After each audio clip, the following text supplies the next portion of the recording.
इथे मेजर सुधीर वैद्य राहतात. धारावची पाठी वाचले नाही तुम्ही?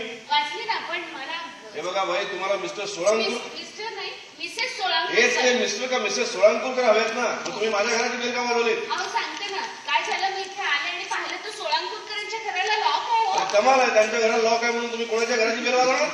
सॉरी. आता कळलं? इथे मेजर सुधीर वैद्य राहतात. सोळंकर नाही, सत्रांकुरकर त्याहून नाही.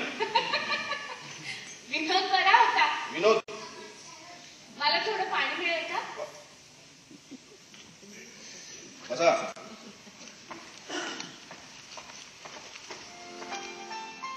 याच दिवशी माझं आणि प्रभाकर गोखल्याचे लग्न झाले आणि मग नंतर पुढची 24 वर्ष आम्ही हा दिवस दोघांनी एकत्र साजरा केला.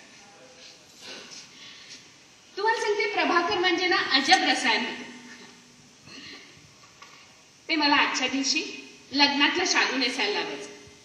घरातले, बँकेच्या लॉकर मधले असतील नसतील तेवढे सगळे दागिने घालायला लावायचे. एखाद्या नव्या नवरीसारखं सजायला लावायचं.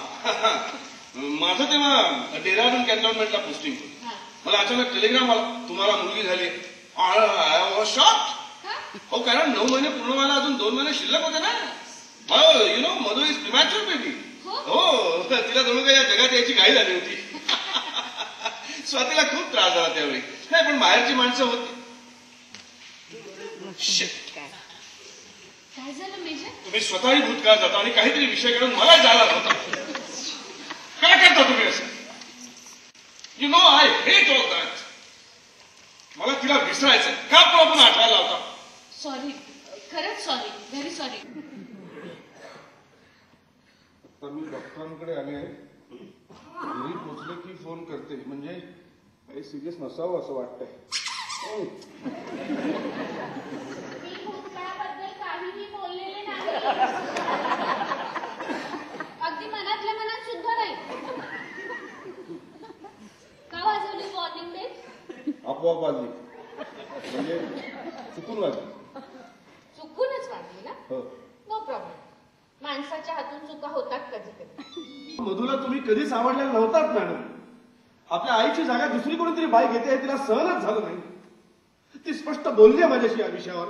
इथे मुंबईला बाळणपणासाठी न येण्याचं कारण तेच होतं, आपली रिलेशनशिप. निरोप घेते आणि पुण्याला परत जाते. का? आपल्या मुलांसाठी. मुलांसाठी? हो मेजर, आपल्या मुलांसाठी. आयुष्यभर त्यांच्याच सुखाचा का विचार केला ना आपण. त्यांच्या सुखासाठीच तर धडपडलो, त्यांच्याच सुखाची स्वप्न पाहिली. त्यांचं सुख तेच तर आपल्या जगण्याचं कारण होतं. मग तुमची मधू काय, माझा साहिल काय, त्यांना नाराज करून आपण काय साधणार आहोत? अहो, ते जर दुःखी झाले तर आपण सुखी होऊ शकतो का? मुलं आणि त्यांचं सुख, अरे वा रे वा. म्हणजे आयुष्यभर आपण फक्त त्यांचाच विचार करायचा आणि त्यांनी मात्र आयुष्यात कधीही आपल्याला समजून घेण्याचा प्रयत्न सुद्धा करायचा. आपण फक्त त्यांचा आणि त्यांचाच विचार करायचा आणि त्यांनी मात्र आपलं मन, आपला व्यथा, आपलं एकटेपण याबद्दल फक्त कोरडी सहानुभूती दाखवायची.